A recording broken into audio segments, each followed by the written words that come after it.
Today's video is sponsored by Bellesa. Stay tuned for more details as we're gonna have a massive sex toy giveaway later in the video. Hey folks, I got a new haircut. Can you see?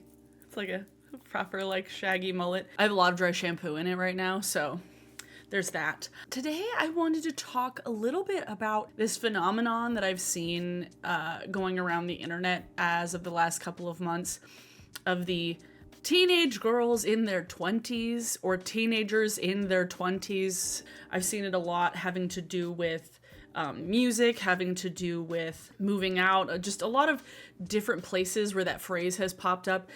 And I wanted to talk about it today. And while I'm technically not part of either of these age groups, I am officially in my mid-30s, I still have thoughts about it. But before I jump into everything, I did want to say that today's video is sponsored by Bellesa. Cut to me probably tomorrow. Today's video is sponsored by Bellesa. If you're new to Bellesa, Bellesa is a bi-woman company for all things sexual wellness. That includes sex toys, that includes educational blog posts, that includes original series. Just their mission is to empower everyone to embrace and celebrate their sexuality. And I've been a fan of them for a long time. I've been a fan of the toys. I've been a fan of their original series. I've just been a fan, and I can definitely attest to the quality of said products, which we're going to talk about now. So I have 5 of these actually. I have 5 officially.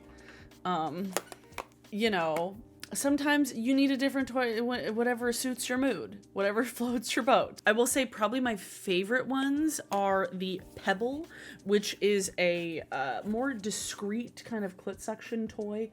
I've tried other ones before, but I really like how ergonomic this one is. It's made from high quality silicone and it is waterproof and it's USB rechargeable. We love a rechargeable toy. Remember the days where you had to refill batteries? Like, I remember those days. I do not remember them fondly. It's so useful too because all you have to do is line up these little dots here with the little dots on the inside of the case. And then when you plug it in, it lights up and you get to sit around for a while and wait for it to go. But if you're like me and have different ones on backup, we also have the Air Vibe, which does that, but there's also G-spot stimulation. So this goes inside, this goes over top. You get the best of both worlds. It's relatively quiet. It's quite quiet, actually. There's the Thump.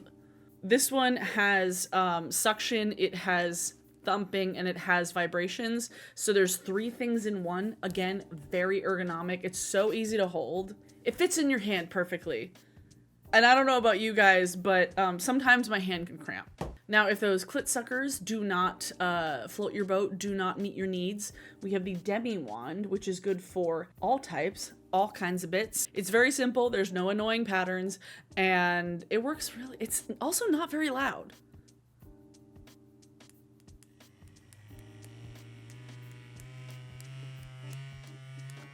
Eight levels. This one I really like also because it kind of looks like something that you would apply your foundation with.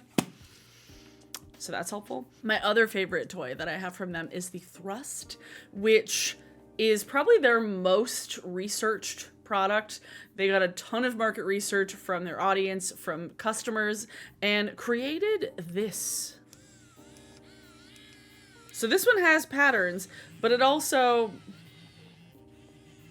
All of these are made from high quality silicone and they are all waterproof. So you can have some fun time in the bath. I highly recommend that. That's really fun. Bath time is a great time for this. So if any of these tickled your fancy, I highly recommend Bellesa. My friends at Bellesa and I are literally giving away free vibrators and free gift cards for vibrators for everyone that signs up for my giveaway.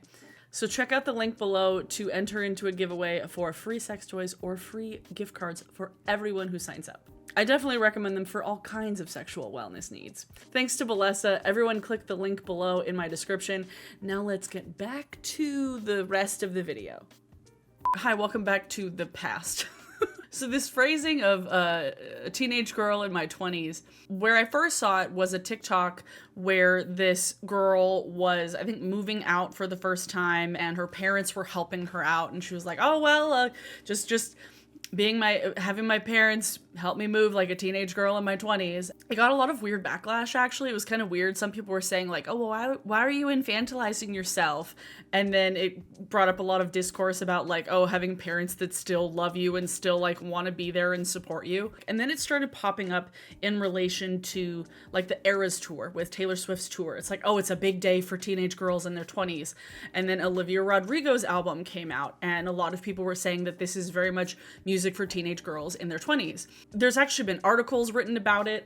There's something on Bustle, Mashable. There's several articles that I found about this kind of phenomenon and about this discourse. Mostly, I feel like on TikTok and on Twitter, because they're literally, if you search just a teenage girl in my 20s, there's like a ton of videos on TikTok. Now, I'm 34. I am officially a millennial. So there's definitely parts of this that I can't completely relate to, but there's also parts of it that I can still definitely relate to as somebody who was a very late bloomer in a lot of aspects. My parents have been a little bit hovery, a little bit overstepping at times. For instance, like when my sister left a festival and forgot to call my mom back and she fell asleep, my mom was in a tizzy. She was having a panic attack because my sister did not answer her phone because she was asleep. It has a lot to do with nostalgia. It has a lot to do with nostalgia. I mean, look at, if we want about reclaiming our teen years and reclaiming our nostalgic teen years, I bought this hoodie from Hot Topic, okay? I bought a Death Note hoodie. I wanted to be the cool goth kid that I never got to be in high school and in middle school because I didn't think I was cool enough to dress this way, okay? It's not just like the Taylor Swift pop girl. Like, I wish I was this confident and this cool to dress like this when I was in high school, but I wasn't. And now I am. So I'm like, why not dress the way I want to? Why not enjoy the content I want to? Partake in the hobbies that I want to now as an adult. Many of which I hadn't really discovered when I was still a teenager because it was like 2004 and 2005. Like this article on Bustle is like 2 months old, but it's talking a lot about how nostalgia sells. They brought up the Jonas Brothers being on tour. That aged a little bit poorly. Taylor Swift's Speak Now is topping the charts, and Hollywood stars are rocking low-rise jeans and graphic baby tees. And I've officially seen dresses over jeans styled on mannequins, and you know, I would prefer that one not to come back. But any of the other trends from the early 2000s, I don't really care. I mean, look at me. Hot Topic girl, fall is back, baby. But in this article, they specifically said, and this was 2 months ago, on TikTok, this is called Being a Teenage Girl in Your 20s, and the hashtag Teenage Girl in Her 20s has more than 594,000 views. And underneath the tag, it's a lot of like reclaiming our youth and reclaiming the things that maybe we were made to feel stupid about liking when we were younger, because teenage girls historically are made to feel very dumb for liking the things that they do. And still, to this day, like adult women who still read shoujo manga are still ridiculed and made fun of. And very often it's just women who still enjoy the things that they liked when they were younger. When they still enjoy them as adults, they're made to feel stupid. And they're like, well, why are you still reading that stuff? Why are you still liking that stuff? Why are you still listening to that stuff? I don't know, because I want to, you know? Over the years, societally, men have been allowed to like the same things that they like when they were kids into adulthood.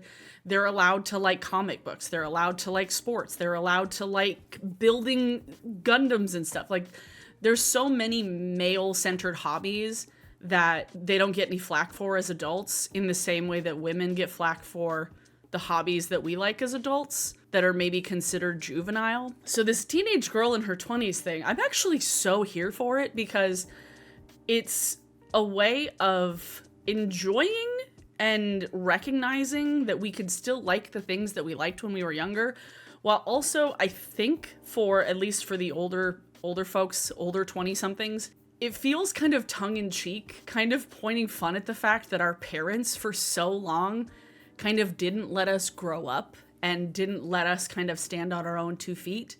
And I know that that's not like an across-the-board experience. There's definitely varying levels of hover parenting. But I feel generally for that age range, parents of that age range, and even mine, there's this level of like being overprotective, and not in a malicious sense. Like I mentioned with my mom, having a panic attack because my sister doesn't answer her phone. So there's the dichotomy of the way that our parents treat us, both as children and as adults, which make us feel like we are adult children, which technically we are their adult children, but we're not children. So that's one aspect of it. Another thing that this article actually brings up, which I found very interesting, was a registered clinical counselor brought up this psychological phenomenon from the 60s, which he says feels relevant still. And it says, if you're sad and it's a wound from when you were younger that got hit that brought you back to your childhood, then inner child work looks like comforting yourself the way you would have wanted back then. So stuff like engaging in hobbies that maybe you liked when you were younger,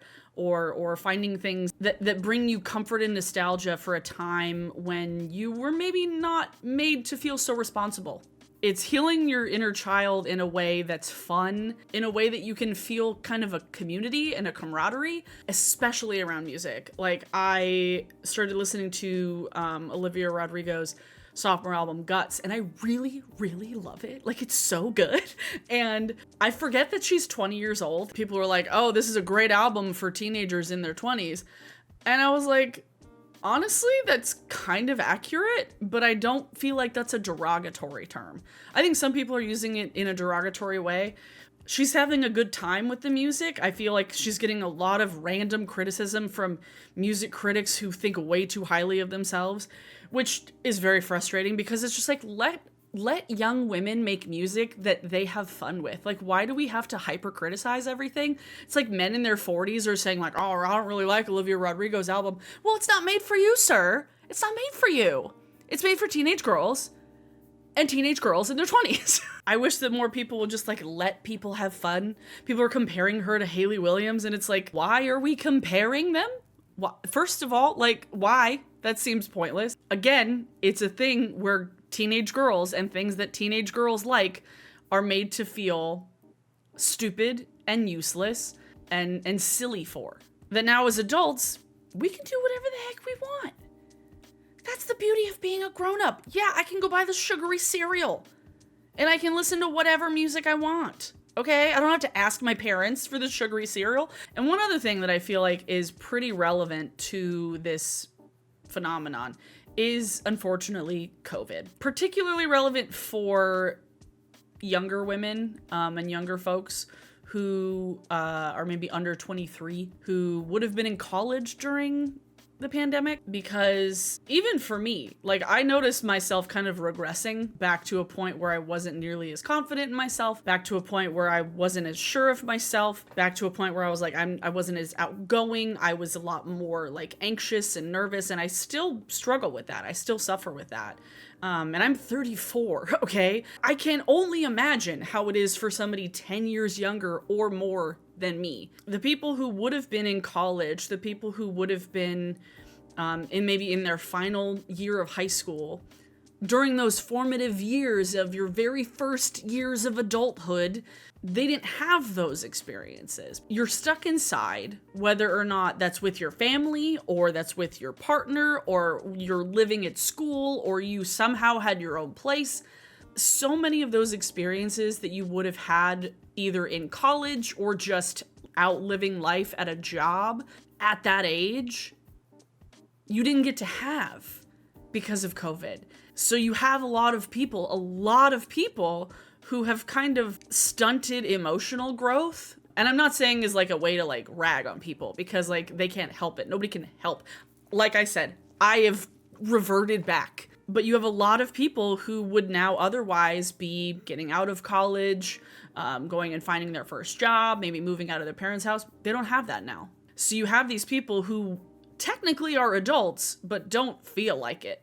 Interjecting, editing Abigail here. I realize I completely forgot to bring up like the economic point kind of in all of this, because when it comes to feeling some sort of independence as adults, especially adult women, who still we are paid less than our male counterparts in most positions, it's really, really hard to live on today's salary and today's hourly rates. It's considerably harder to exist independently with the amount of money that people are making these days and with how expensive it is to live, whether you're in the city or you're not in the city. It's so much harder to exist as an adult now because everything is so much more expensive than it was when our parents were our age. So that I think is another big thing where it's like, yeah, I'm gonna feel like a teenager because I can't pay for anything now. Like I can't afford the same life that my parents had when they were 25. My mom had both me and my sister by the time she was 30, and my parents owned a house. Josh and I are renting. It's so different now, and I think that's another huge thing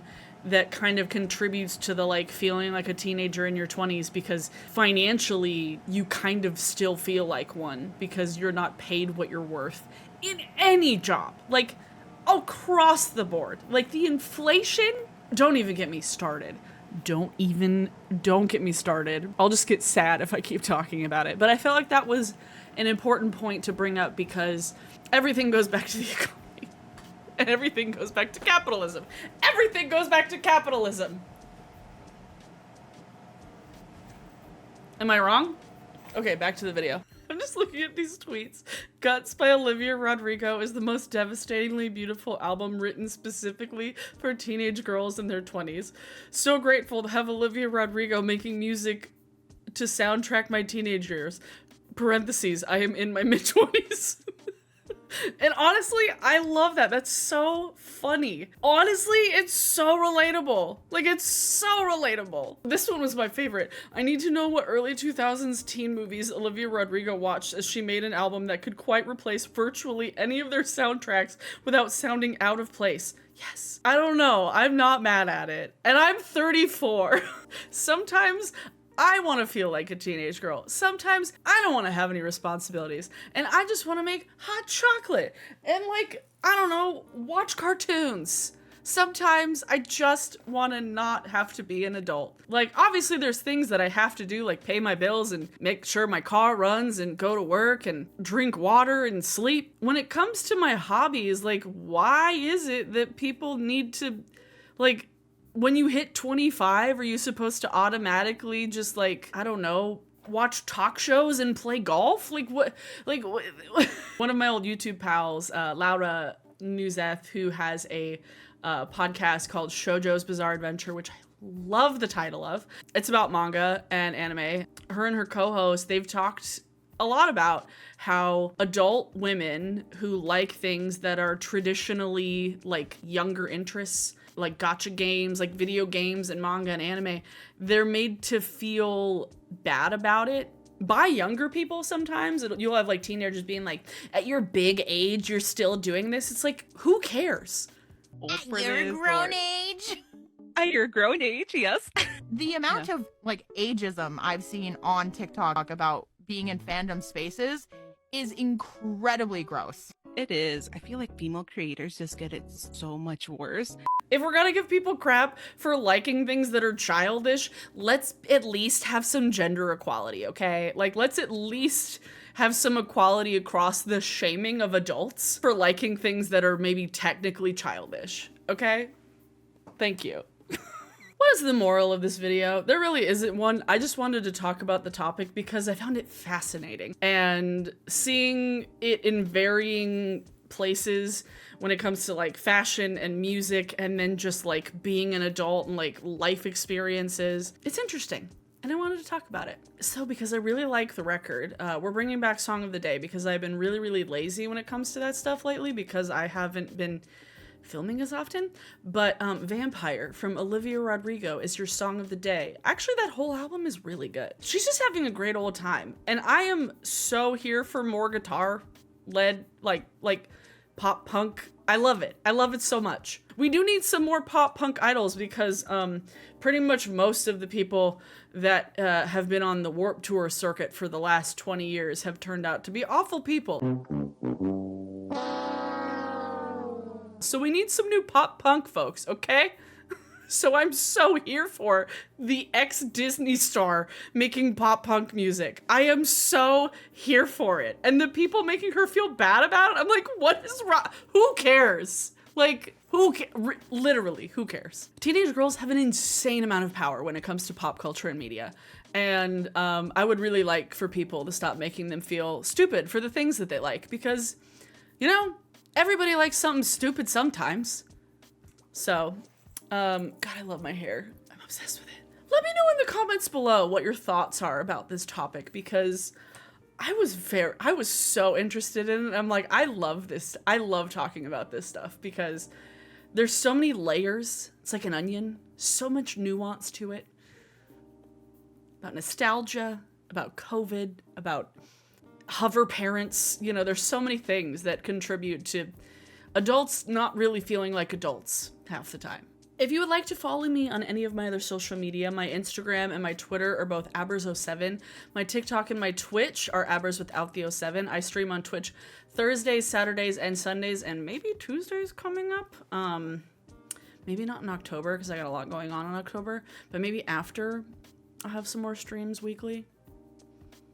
But I'm playing Baldur's Gate, which is fun.